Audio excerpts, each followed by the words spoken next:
Good morning. Good morning and welcome to your 5 a.m. cash flow mastery. And my dear friend, the topic for today is shocking but true. Profitable businesses going bankrupt. क्या मतलब हुआ? Business profit कमा रहा है, यानी कि जो product है उसका जो कॉस्ट प्राइस है और जिस रेट पे उसको सेल कर रहे हैं, प्रॉफिट है उसमें। लेकिन फिर भी बिजनेसेस जो हैं वो बैंकरप्ट क्यों होते चले जा रहे हैं? क्या कारण है? ये प्रॉफिट पे फोकस लेकिन कोई कैश फ्लो नहीं, ऐसा क्यों हो रहा है? क्या हो गया बिजनेस के अंदर? इसको ना बड़ी जल्दी से हमें एक केस स्टडी से समझना पड़ेगा कि आखिर ऐसा क्यों हो जाता है। बड़ी इंटरेस्टिंग केस स्टडी है, जो कि ट्रू केस स्टडी है। एक बिजनेस एंटरप्रेन्योर है जो ना कहाँ पर काम करता है? एक दुकान पे काम करता है। और वो काम होता क्या है कि लाइट्स, चाइना से वो वाली दुकान जो है, वो जो इम्पोर्टर था, वो इंपोर्ट करता था और लोकल मार्केट के अंदर बेच देता था। तो हमारा जो बिजनेस एंटरप्रेन्योर पहले वहां पर नौकरी करता था। नौकरी करते करते उसने देखा कि यार इस बिजनेस की मुझे बड़ी अच्छी समझ आ गई है, तो उसने उसी इंपोर्टर से बात की कि देखो जी, इसको मैं ना, आप मुझे दे दो इसकी एजेंसी, और मैं अपने शहर के अंदर ये जो लाइट्स होती हैं, फैंसी लाइट्स हैं, छतों पे लाइट हैं, तो आप इंपोर्ट करते रहो, मुझे यहाँ पर सप्लाई करो मेरी सिटी के अंदर, और वहां पर मैं खुद अपने पिताजी के साथ मिलकर बिजनेस शुरू करता हूँ। बात शुरू हो गई। तो शुरू शुरू में तो उनको जो सिलेक्टेड जो माल उस इंपोर्टर का नहीं बिक पाता था, वो उसने इसको देना शुरू कर दिया। और इन्होंने भी अपनी दुकान के ऊपर माल रखकर बेचना शुरू कर दिया। तब तो बड़े मजे आ रहे थे। क्यों? क्योंकि पीछे से इंपोर्टर ने माल दे दिया और यहाँ पर दुकान पे उनकी कैश सेल होती थी, कस्टमर्स आते थे, माल बिक जाता था। अब एक मार्केट में, एक अच्छी भली एक मार्केट के अंदर जैसे दुकान थी इनकी, 1 साल बीता, 2 साल बीते, तो कहते यार ये दुकान चलाकर ना बनेगी नहीं बात, नहीं बनेगी बात। अब कुछ बड़ा करना चाहिए। और मुझे तो पूरी समझ हो गई है कि ये जो लाइटिंग्स हैं, कितनी कैटेगरी की आती हैं, कितनी वैरायटी की आती हैं और कहाँ पर लगती हैं। फिर उसको लगा कि अगर मुझे अपनी सेल बढ़ानी है तो मुझे ये जो बड़े बड़े हाउसिंग प्रोजेक्ट्स होते हैं ना, तो वहां पर पूरा बड़ा कॉन्ट्रैक्ट लेना चाहिए। तो बस उसने क्या किया, अब नोएडा गुड़गांव के अंदर जितने बड़े हाउसिंग प्रोजेक्ट्स बन रहे हैं, उन बिल्डर से बात करनी शुरू की। तो अब यहां से देखना कहानी में किस तरह से ट्विस्ट आना शुरू होता है।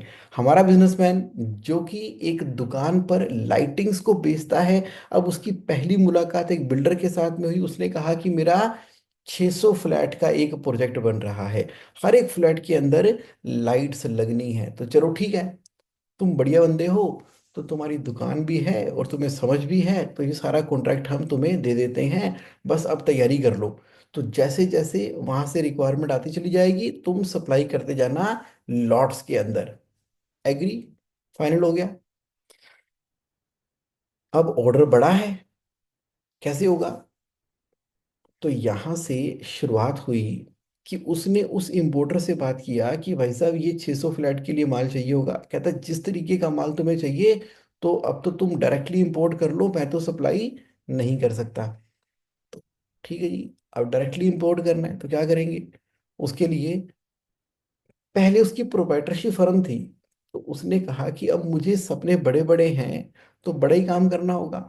तो फटाफट से उसने एक अलग से एक अपनी प्राइवेट लिमिटेड कंपनी बना ली। अब उसके अंदर ले लिया इंपोर्ट एक्सपोर्ट कोड, उसके अंदर ले लिया जीएसटी का रजिस्ट्रेशन।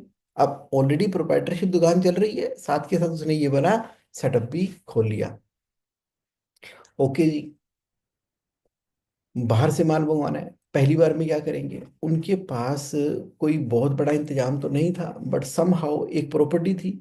तो उन्होंने उस प्रॉपर्टी को फिर रखा गिरवी, और उसके अगेंस्ट बैंक से करवा ली एक लिमिट सैंक्शन, ताकि 1-2 कंटेनर के बराबर का इंपोर्ट तो वो खुद डायरेक्टली कर सके, ताकि वो बिल्डर को सप्लाई कर सके। बस वहां से सिलसिला शुरू हो गया।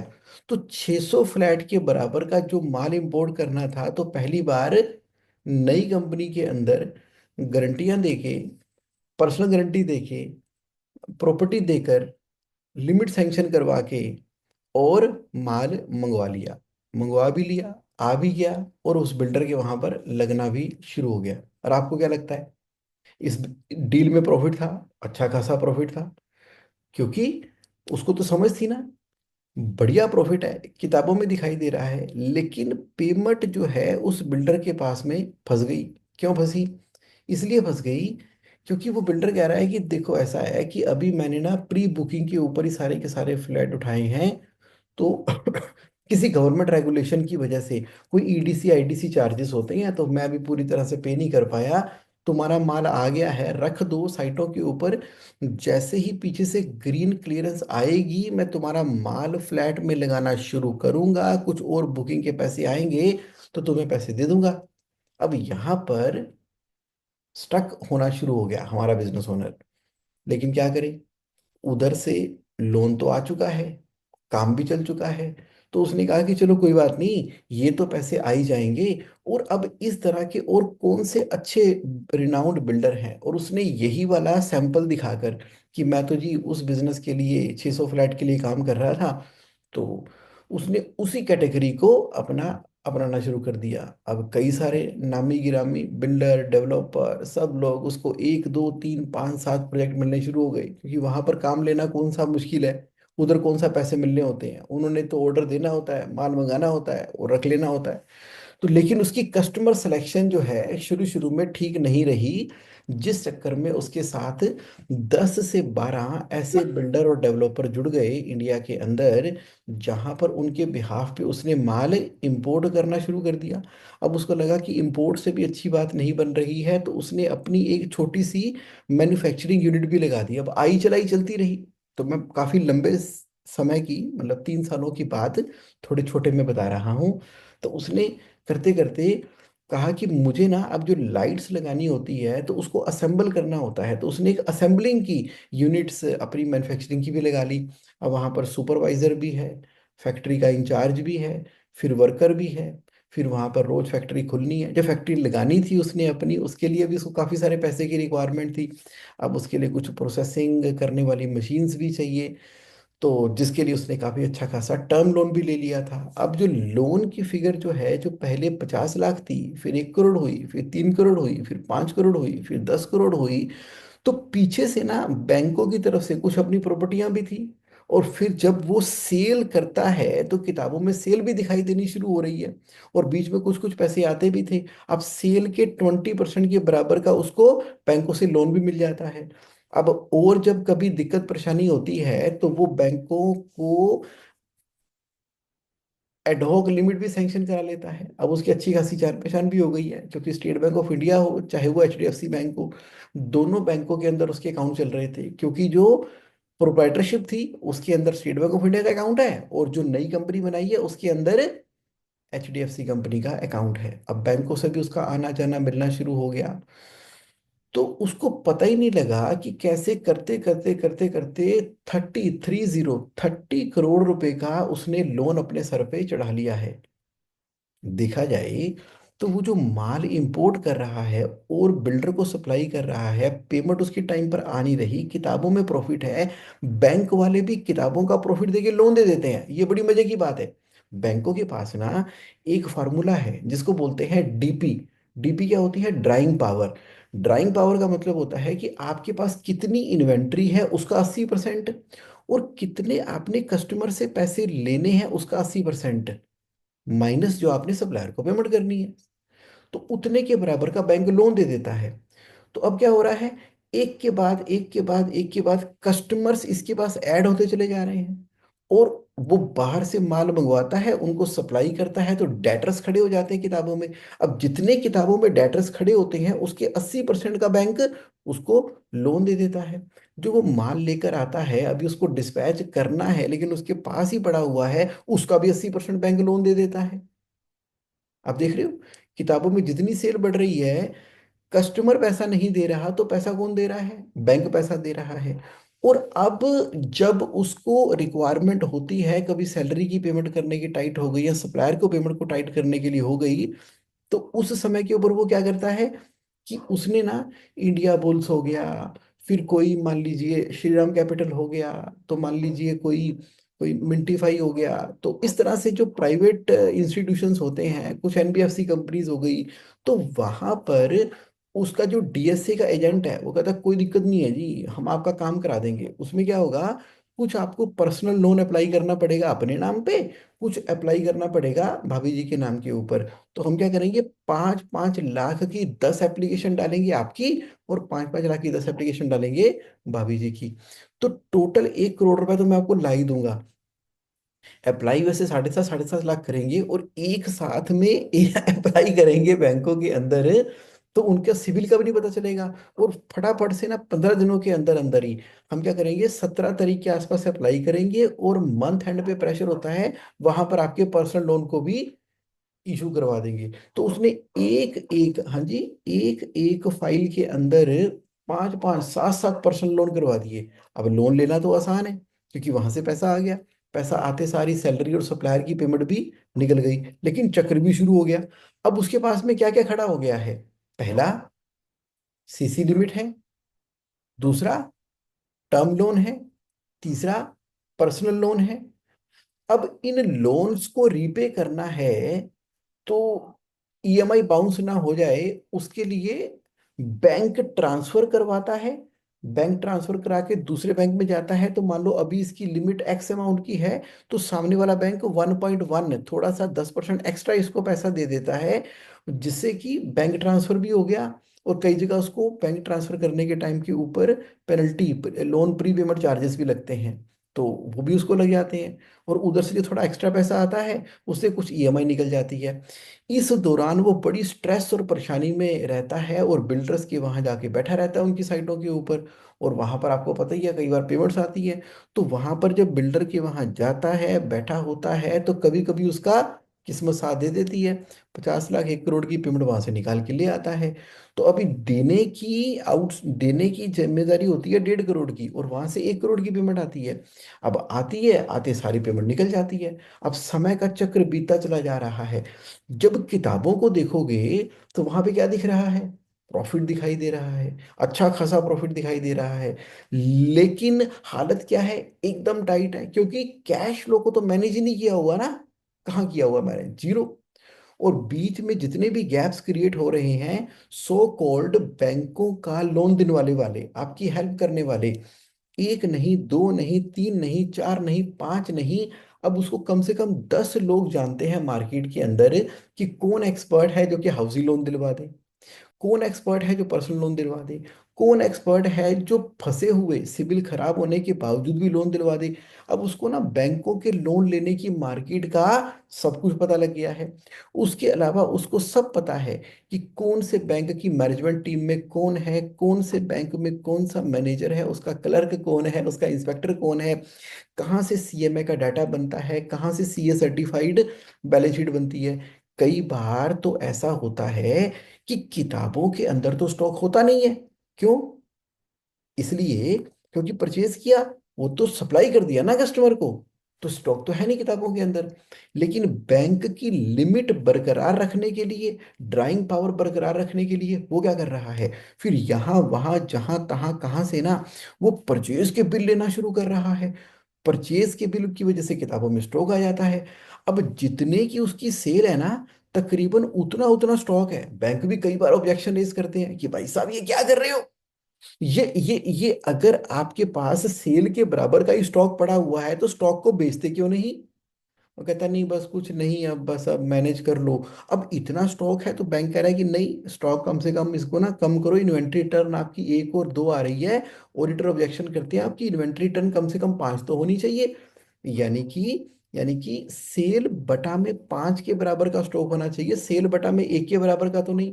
अब वो करता है क्या करूं। अब उसको भी कई तरह के ना सलाहकार मिल रहे हैं। वो कहते हैं कि काम करते हैं, मैं आपकी हाई सी सेल करवा देता हूं, जिससे कि बाहर की सेल बड़ी बड़ी दिखाई देगी, करना कुछ नहीं होगा। हम दिखाएंगे कि बाहर से इंपोर्ट हुआ, और बाहर बाहर ही बिक गया। लेकिन आपकी किताबों में सडनली वो टर्नओवर बढ़ जाएगी। तो इधर से आपने परचेज की पेमेंट करनी होगी, उधर से सेल की पेमेंट करनी होगी। तो जो सेल की पेमेंट आएगी उससे परचेज की बेड़ा ही गर्क। मतलब कि इतना लोग मिसगाइड कर रहे हैं उसको मार्केट के अंदर। बेचारा अच्छा भला बिल्डर को मैन्युफैक्चर करके असेंबल करके लाइट सप्लाई करता है। लेकिन यहाँ पर क्या होता चला जा रहा है, यहाँ पर तो दुनिया और की ओर ही हो रही है। किताबों में स्टॉक और असली में कुछ और, किताबों में सेल और कुछ, असली में कुछ हाई सी सेल के फॉर्मूले चल रहे हैं। और उसकी टर्नओवर किताबों में कितनी होनी शुरू हो गई है, 50 करोड़, फिर 100 करोड़, फिर 150 करोड़, इतनी इतनी करोड़ों की उसकी टर्नओवर होनी शुरू हो गई है। और किताबों में प्रॉफिट भी 10% का पैट दिखाई दे रहा है। क्या बात है। अब इतनी टर्नओवर होने के बाद फिर कई तरह की कंप्लाइंसेस हैं। उसका ऑडिट होता है, टैक्स ऑडिट होता है, उसका फिर कंपनी सेक्रेटरी का कंप्लायंस सर्टिफिकेट लगता है। अब उसके ऊपर जो है इंटरनल ऑडिट की रिक्वायरमेंट भी है, और internal financial control reporting system भी उसके ऊपर एप्लीकेबल हो गए हैं। और उसके ऊपर जितने तरह की नोट्स टू अकाउंट के अंदर जो ऑडिटर को रिपोर्टिंग देनी होती है, वो सब कुछ करना पड़ता है। अब उसके भी अलग से खर्चे हैं, ऑडिटर आता है हर साल। अब किताबें जो है उस तरीके से मेंटेन रहे। तो मतलब वो उस इंसान को आप देखो कि जो किसी लाइटों की दुकान के ऊपर अच्छी भली नौकरी करता था, और फिर अपने पिताजी के पास एक दुकान खोल के बह गया मार्केट में। और जैसे जैसे मार्केट के अंदर बात बढ़ती चली गई, तो ये कहाँ से, ये कहाँ से कहाँ पहुंच गया, कहाँ चला गया। किताबों में प्रॉफिट है, इंपोर्ट भी कर रहा है, बैंक्स भी हैं, ऑडिटर भी हैं, अच्छा मार्केट में नाम भी है, उठना बिठना अच्छे लोगों के साथ में है, सोसाइटी भी है, सर्कल भी है। लेकिन अंदर देखो, अंदर अंदर क्या हो रखा है, एकदम खोखला, एकदम मतलब। कहता है, उसकी वाइफ कहती है, ना तो तुम मेरे साथ बच्चों की पीटीएम में कभी गए, ना कभी शादी फंक्शन में जाते हो, कभी 4-5 दिन के लिए काम छोड़कर बाहर निकलना पड़े तो वो तुम्हारे लिए पॉसिबल ही नहीं है। अब ये जिंदगी कैसी बना रखी है। तो कभी कहती हो कि बैंक वाले आ रहे हैं, कभी कहती हो कि ऑडिटर आ रहे हैं, कभी कहती हो कि इंपोर्टर आ रहे हैं, कभी कहती हो कि इंस्पेक्शन हो रही है, कभी कहती हो कि ये जरूरी है वो भी जरूरी है, सोसाइटी में भी मिलना जरूरी है। अब बैंकों की मतलब ये अल्टीमेटली होता क्या है। अब फैक्ट्री जो थी वो भी सारी की सारी उसकी चढ़ी हुई है कहाँ पे, लोन पे। और उसको उसके फादर के टाइम की जितनी भी प्रॉपर्टियां मिली थी, अब एक एक करके प्रॉपर्टियां भी लिक्विडेट होनी शुरू हो गई है। नहीं नहीं, वो प्रॉपर्टी तो बेचनी पड़ेगी क्योंकि किसी काम की तो है नहीं। तो अभी काम बढ़ रहा है, तो उसके लिए पहले एक प्रॉपर्टी निकली, उसके बाद फिर एक लैंड थी वो दूर कहीं पड़ी हुई, वो भी निकली। फिर फैमिली सेटलमेंट के अंदर में कोई घर थे, और वहां पर कितना कलेश डला फैमिली सेटलमेंट के अंदर, वहां से भी जितने भी एसेट मिले सब निकल गए। जितने गोल्ड ज्वेलरी थे वो भी बैंकों के पास से मुथूट फाइनेंस या यहाँ वहां रख के सारा का सारा, मतलब कि बिजनेस ना हो गया, वो एक भट्टी हो गई जिसके अंदर जितना पैसा डालते जाओ उतना कम है। फिर कंसल्टेंट, फिर नाम, फिर शोहरत, फिर ये सब चीजें भी क्या मतलब, ये क्या हो रहा है। अरे ये क्या हो रहा है। फिर एक दिन उसने डिसाइड किया कि यार अब मेरे बस की बात नहीं है, क्योंकि बैंकों का लोन ना अब हद से ज्यादा निकल गया है, अब कंट्रोल से बाहर हो गया है, अब इतना प्रेशर नहीं होता। अब रेंट भी डिले होना शुरू हो गया है फैक्ट्रियों का, और सैलरी भी दो दो तीन तीन टुकड़ों में जानी शुरू हो गई है। और जो पुराने लोग हैं उन्होंने भी छोड़ के जाना शुरू कर दिया है, और काम भी संभलना बड़ा मुश्किल हो गया है। तो ये कौन सा चक्रव्यूह है। तो फिर उसने सडनली डिसाइड किया कि मैं ना अपने आप को बैंकरप्ट डिक्लेयर कर रहा हूँ। बड़ी भारी डिसीजन थी, लेकिन उसने ली भारी डिसीजन। अब बैंक ने क्या किया, बची खुची उसकी जो भी प्रॉपर्टियां थी सारी निकाल ली, और पूरी की पूरी सोसाइटी के अंदर ना ये वाली बात फैली कि भाई साहब समझ नहीं आई। ये पिछले हफ्ते तक तो, पिछले महीने तक तो ये भाई साहब क्लब में मिले थे, क्लब के अंदर अब बैठे हुए थे आराम से, कह रहे थे ये इंपोर्ट का ऑर्डर, मैं बाहर एक्सपोर्ट के लिए जा रहा हूँ, मैं इधर जा रहा हूँ, मैं उधर जा रहा हूँ। तो ये सारा कुछ तो इनका बढ़िया चल रहा था, ये अचानक से इनका प्रॉफिटेबल बिजनेस बैंकरप्ट कैसे हो गया। लोगों ने एमसीए की वेबसाइट पे जा जाके उनकी बैलेंस शीट देखनी शुरू की। यार हम तो उनकी बैलेंस शीटों को देख के आईपीओ लाने की बात किया करते थे। तो उनका प्रॉफिट भी अच्छे खासा होता था, किताबों के अंदर इन्वेंट्री भी थी, हम तो उन्हीं की रेशो को मैच करते रहे, उनकी एमसीए की साइट से डाटा निकालते निकालते कि इनकी सीओजीएस तो बड़ी अच्छी आती है, जीपी रेशो किताबों में 40% आती है, और इनका सैलरी का परसेंटेज जो है टोटल सेल का। अब किसी को क्या पता कि अंदर खाते तो हाई सी सेल हो रखी है, अंदर खाते तो परचेज और सेल के बिल ही कटे हुए हैं, अंदर खाते तो सिर्फ और सिर्फ बैंकों का पैसा ही रोटेट कर रहा है। ओके। इस पूरी कहानी में ना आप देखोगे, जिस पॉइंट को सबसे ज्यादा इग्नोर किया गया है वो इग्नोर किया गया है कैश फ्लो को। Cash flow is king. अभी पैसा किसका लग रहा था? धीरे धीरे धीरे धीरे करते करते करते 1 करोड़ से 30 करोड़ 50 करोड़ तक बैंक से के पैसे ने बिजनेस के अंदर एंटर कर लिया था। लेकिन याद रखो, बैंकों का पैसा फ्री नहीं होता, ब्याज देना पड़ता है। जितना उन्होंने दिया नहीं होता उतना तो ब्याज के साथ में निकलता रहता है। आपका प्रॉफिट कम होता है, बैंकों का ब्याज उससे भी ज्यादा होता है और वापस करना होता है। और 3 महीने अगर बैंक्स को हम टाइम पर नहीं दे तो वो हमारे अकाउंट को एनपीए, नॉन परफॉर्मिंग एसेट के अंदर कन्वर्ट कर देते हैं। हे मेरे भगवान! तो फिर देखा जाए तो जो सबसे ज्यादा इग्नोर की गई चीज थी, जिसको हम कैश इज किंग बोलते हैं, क्योंकि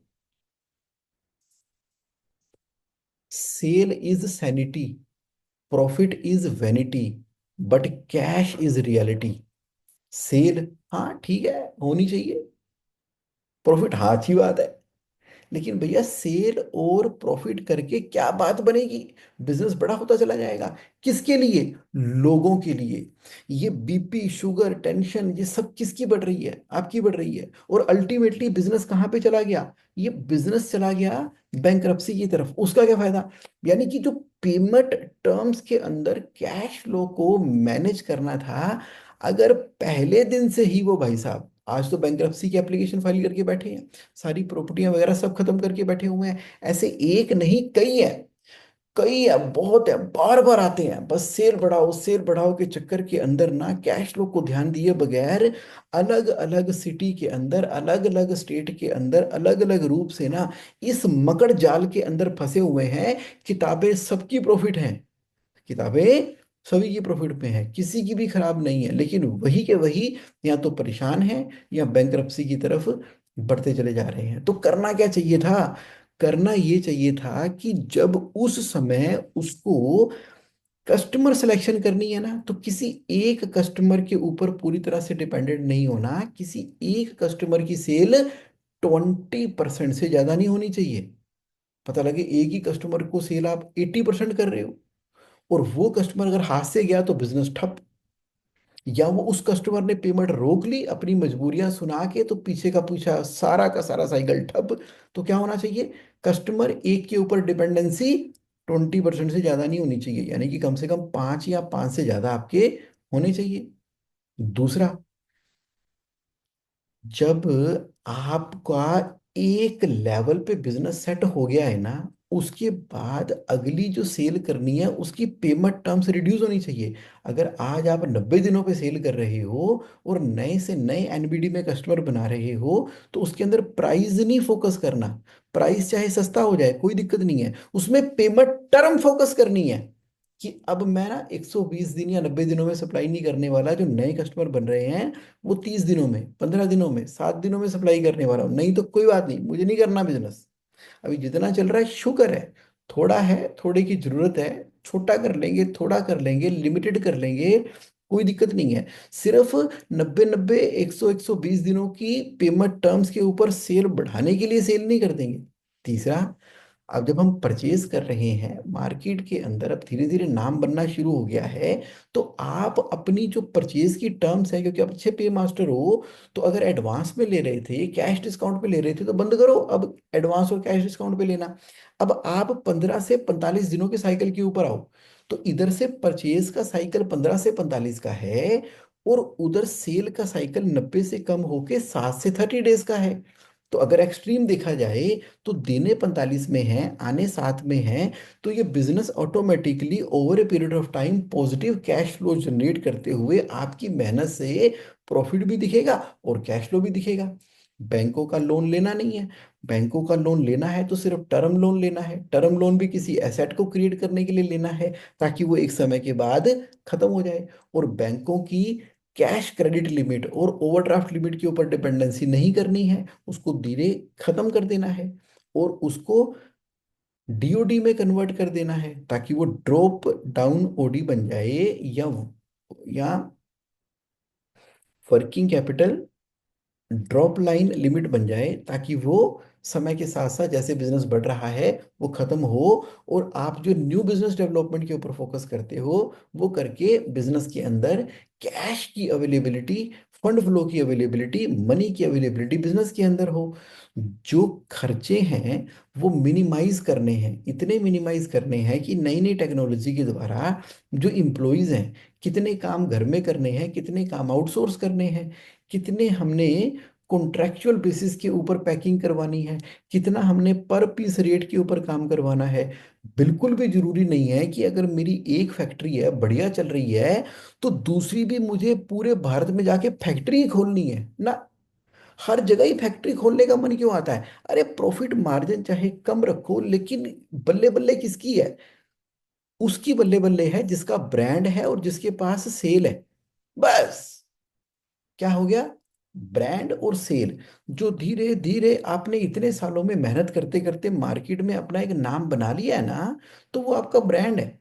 और अब जिस चीज के ऊपर स्किल्स करना है, मास्टरी करनी है, वो कॉन्टैक्ट बनाने हैं, ऑर्डर पकड़ने हैं, पूरे हिंदुस्तान में पता करना है, पूरे वर्ल्ड में पता करना है कि मेरे तरह का प्रोडक्ट छोटे मोटे वेरिएंट करके किस तरीके से मैं कर सकता हूँ।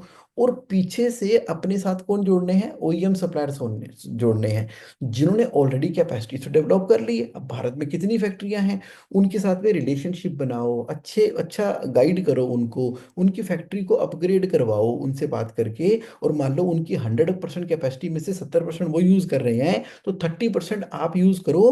क्वालिटी के बंदे, क्वालिटी क्वालिटी हेड या सुपरवाइजर, उनको अपनी पेरोल पे हायर करके उस कंपनी पे डिप्यूट कर दो। डिप्यूट कर दो कि ठीक है भाई साहब, हम आपसे अपनी कॉन्ट्रैक्ट मैन्युफैक्चरिंग कराएंगे, लेकिन हमारी ये कंडीशन है कि एक हमारा जो क्वालिटी इंचार्ज है ना, तो वो आपके वहाँ बैठेगा। और ठीक है जी, बैठा दो। तो वो वहाँ बैठेगा, तो आपको कोई चिंता की जरूरत नहीं है जी। तो कब कितना ऑर्डर करना है, क्या करना है, आप हमें कैपेसिटी दे दो। तो ऑर्डर नोट मेरा क्वालिटी वाला बंदा नोट कराएगा और डिस्पैचेस भी वही करवाएगा और वहीं से इनवॉइसिंग कर देंगे। और आपने तो हमें बिल टू शिप टू की सेल कर देनी है, कोई दिक्कत नहीं आपकी फैक्ट्री से। तो बढ़िया हो गया। तो एक फैक्ट्री आपकी है जो वर्ल्ड क्लास काम कर रही है और बाकी आपकी पूरे भारत में कॉन्ट्रैक्ट मैन्युफैक्चरिंग है। इसके अलावा जब आप सेल करते हो तो सेल वही सेल है जिसकी पेमेंट टर्म्स आपकी फेवरेबल है। और वैसे बड़े कॉन्ट्रैक्ट आपने पकड़ने शुरू किए, पाइपलाइन के अंदर कॉन्ट्रैक्ट रहते हैं, फिर तो समझ आई ना, इसको तो बोलते हैं प्रॉफिटेबल बिजनेस और कैश रिच बिजनेस। क्योंकि फंडामेंटल क्या है? पर्सनल गारंटियां नहीं देनी है। क्यों देनी है पर्सनल गारंटियां? बैंक को बोलो कि ये देखो ये मेरी कंपनी है, लिमिटेड लायबिलिटी कंपनी है, तो बिजनेस लोन ले रहा है तो बिजनेस को लोन दे दो। तो बिजनेस को लोन दे दो, बिजनेस की कैपेबिलिटी के हिसाब से जो बनता है, मशीन खरीदने हैं, मशीन को कोलेटरल रखो, कोई दिक्कत नहीं है। तो मेरी पर्सनल गारंटी क्यों चाहिए आपको? को तो नहीं नहीं हमारी बैंक की कंडीशन है। नहीं जी, राम राम सत श्री अकाल, नहीं चाहिए। तो आप जो है, अगर नहीं मानता एचडीएफसी तो यस बैंक के पास जाओ, नहीं मानता यस बैंक तो आप कोटक के पास जाओ, कोटक नहीं मानता तो एसबीआई तो है ही है। बाकी जो भी है, आईडीएफसी है, इंडस इंड है, तो इंडस इंड तो चलो चलो सारी ठीक है। तो मैं ये कह रहा हूं कि अगर बैंक नहीं मानता तो बैंक तो पैसा बेच रहा है ना। आप अपनी लाइट्स बेच रहे हो, बैंक पैसा बेच रहा है। आप कह रहे हो जगह समझ आ गई। तुम ये कहना चाहते हो कि कैश फ्लो को ध्यान में रखते हुए ही बिजनेस करना है, नहीं तो नहीं करना है। जिंदगी भी है यार, कुछ जी लो, कुछ खुश रह लो। ये क्या 24 घंटे पैसों के इंतजाम में, 24 घंटे पैसों क्यों करना है? क्यों करना है, किस लिए, वाई? प्रॉफिटेबल बिजनेस ही नहीं चाहिए। प्रॉफिटेबल बिजनेस तो बैंकरप्ट हो जाता है। प्रॉफिटेबल एंड कैश रिच चाहिए। मैं रिपीट करता हूं, प्रॉफिटेबल बिजनेस नहीं चाहिए। लॉस मेकिंग तो बैंकरप्ट होता ही होता है, प्रॉफिटेबल भी बैंकरप्ट हो जाते हैं। हमें क्या चाहिए? Profitable, A N D, and cash rich business. दोनों में से चूज करना पड़ेगा ना। और इसमें बहुत प्रॉफिट मिल रहा है, इसमें बहुत कैश फ्लो मिल रहा है, लेकिन प्रॉफिट कम है। किसको चूज करोगे? कैश फ्लो को। कैश फ्लो को चूज करोगे तो प्रॉफिट आ जाएगा पीछे पीछे।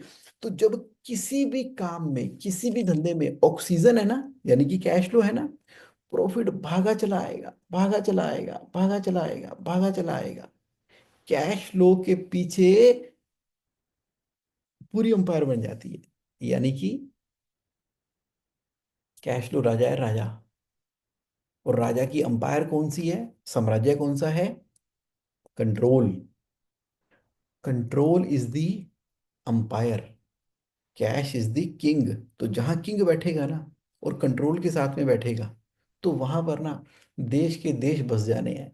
वहां पर जो है दिन दुगनी रात चुगनी तरक्की होनी है। तो cash is the king. That is what the point I wanted to bring forth to you in today's session, जिसका नाम है shocking but true profitable business going bankrupt. अब मैंने पूरी इस केस स्टडी के द्वारा आपको समझा दिया है, ये ट्रू स्टोरी है। और अब जो लोग अभी भी कैश फ्लो कम्युनिटी में नहीं हैं, उनको क्या करना है? मुझे व्हाट्सएप करना है, add me in cash flow community. किस पे? 9811269798 मोबाइल नंबर पे। और जेएसए ऑनलाइन के अंदर तो आपको पर्सनलाइज मिलती रहती है ना, रिप्लाईज। यस। चलिए बढ़िया। और अब जो है, thank you very much for your participation. और आज आ गई है 15 तारीख, ये देखो, कैश फ्लो समिट। 15 फरवरी को मैं आज निकल रहा हूँ, आज दिल्ली कवर करूंगा और कल दिल्ली से बाहर निकल जाऊंगा। तो बस 21 दिन, पूरा भारत आज उसकी जर्नी की तैयारी है। गाड़ी रेडी हो गई है और अब मैं जा रहा हूँ सीधा नेहरू प्लेस से शुरुआत करेंगे।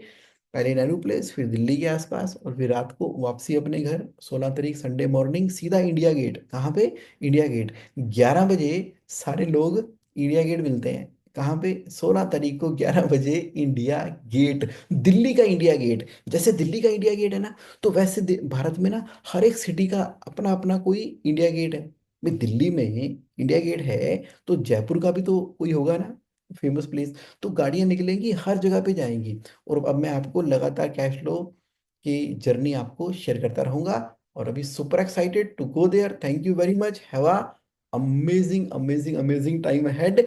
बाकी 5 AM तो चलता ही रहेगा। अब देखते हैं नेक्स्ट कौन सी सिटी में से 5 AM होगा। गाड़ी में बैठे बैठे ये चलता ही रहेगा, सारे काम चलते रहेंगे। FC21 भी चलेगा, ऑफिस की मीटिंग्स भी चलेगी, काम भी चलेगा, सब चलेगा, सब चलेगा ऑन द व्हील। चलिए okay, thank you very much, मिलते हैं बहुत जल्दी। बाय। आपको आप ही के शहर में।